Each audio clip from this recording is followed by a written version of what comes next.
Hi guys, we're back with episode 2 of Honey Blushed. It's Sam again. And Jen. I realized we didn't even introduce ourselves the last time. We just assumed everyone knows who we are. That's so true. To be fair, we were having some technical difficulties. The mics kept cutting in and out, so we're sorry about that. Sorry, we got it taken care of now, so we're all good. Hopefully. My name's Jennifer Becker. I'm a physician assistant and I co-own Speeda Medical Aesthetics. I have a background in emergency care, primary care, surgery, behavioral health, and of course, my love, aesthetic medicine. You forgot to add Queen.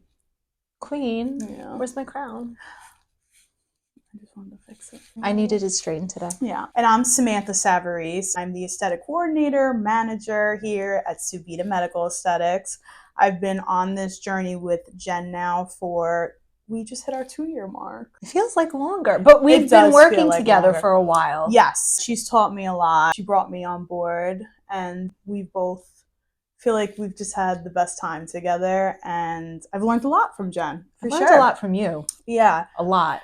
I don't know what she means by that. But it hasn't only been 2 years for us. We worked together for so long. We worked previously at another practice. Yeah. How long ago now? Like 5-6 years ago? 5 years ago, yeah. So 2019, I was fresh out of college, really just throwing myself back into work, and I had met Jen and we hit it right off the bat. I feel like there was just like right away we just connected. I saw, obviously, as a provider, she was just a very hard worker, and I admired that a lot. But it was also like a good in between of like, we got things done, but we also had fun. We laughed. There's a way to work and have fun working, that's for sure. Yeah, I feel like we learned that balance. So I was very lucky to have met Jen, and then obviously we built that connection, and the rest is history. So now I've been here, and there's no words other than amazing. And Jen might cry. I made Jen cry yesterday, so I might make Jen cry today. Cry? Like, people are like, you cry? I'm like, yes, I do cry. I'm like, I have like this tough exterior, but I'm actually very sensitive.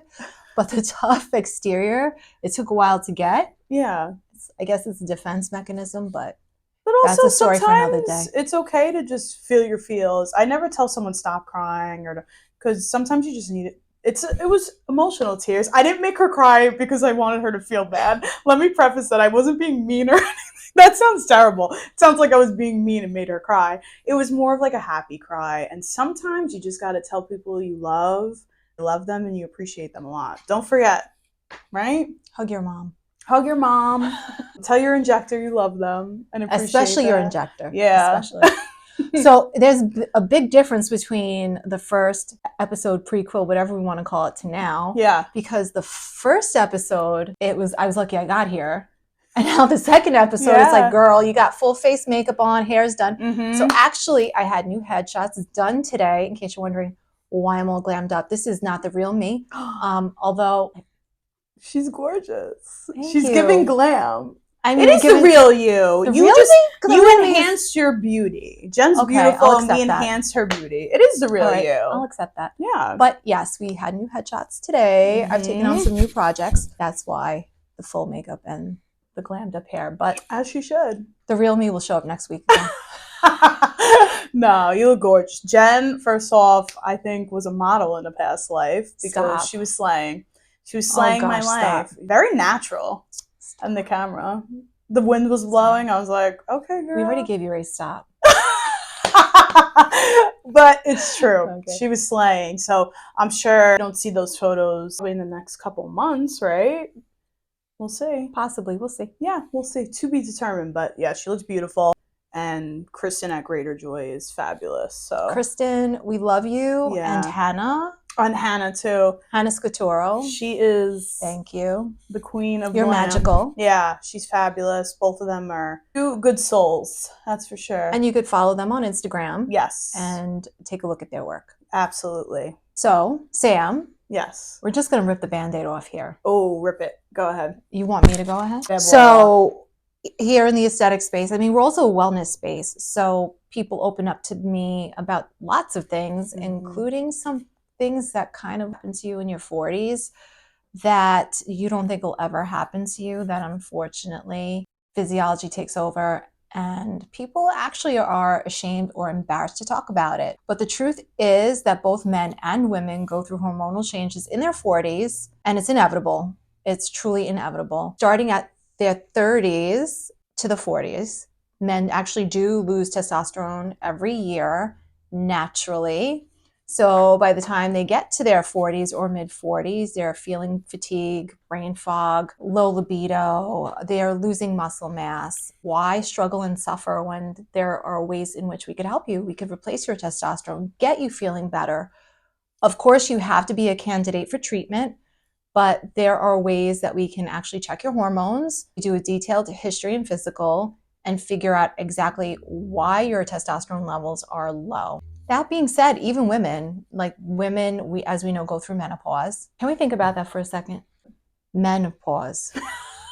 Menopause. Why do men have to take credit for our hot flashes? I don't get it. For those of you that are a little sensitive, I do realize that menopause means a halt in menses. I am a physician assistant. Well, to your point, I think because it's an uncomfortable conversation, right? To talk about like, oh, sometimes like our physiology changes as we get older. The conversation's a little awkward because no one really wants to have to talk about that. As a provider and as a place that focuses on wellness and feeling your best self, that's where we kind of scratch the idea of like, there's nothing to feel ever bad about. It's completely normal. And that's why we want to have the conversation, but also offer these treatments where people can feel good about themselves. Most people don't realize that there are treatments available out there. It's true. Okay, because when you go see your internist or GYN, or even for some of you urologists, it's kind of like a very quick and abrupt visit. They have to keep moving, sometimes double, triple booked. Listen, I was there, I've been there, done that. I tried to give my patients as much time and attention as I possibly could. But unfortunately, I had to be double booked. Otherwise, patients wouldn't get seen. So what that meant was less time with the patient. Right. So that's why it's nice to be in this space and to actually give my patients the time that they require and deserve. And sexual wellness is such an important part of overall wellness. And people sort of skip over that. I don't know. I think they think sex kind of has to stop at like in your mid 40s or 50s or whatever. And you're creating a space where people can feel comfortable about talking about it too. Whether it is anything sexual related or it's just feeling like our hormones mess us up mentally too, like your hormones are depleted, you have a deficiency, it affects your mood. And it really definitely affects your mood. It affects your mood, but it also, it ties down to, for a lot of people who are with someone, mentally, it takes a toll sometimes. So that's why creating a space here where obviously we could talk about it, but also provide the treatments for someone who may be going through this. It's very special. And it's just continuing to recognize people that maybe do struggle with that. So I think it's fabulous. It has come up so many times. Like, hey girl, how you doing? We're in the room. We're getting their injections going and ready, which is my favorite thing to do, obviously. They'd mention, hey, I went to my GYN. I told them I was hot flashing and had like no sex drive. And they just gave me a prescription for blood work. So no one is really listening and no one is actually providing them with a solution. But here at the spa, we actually do have a solution for both men and women.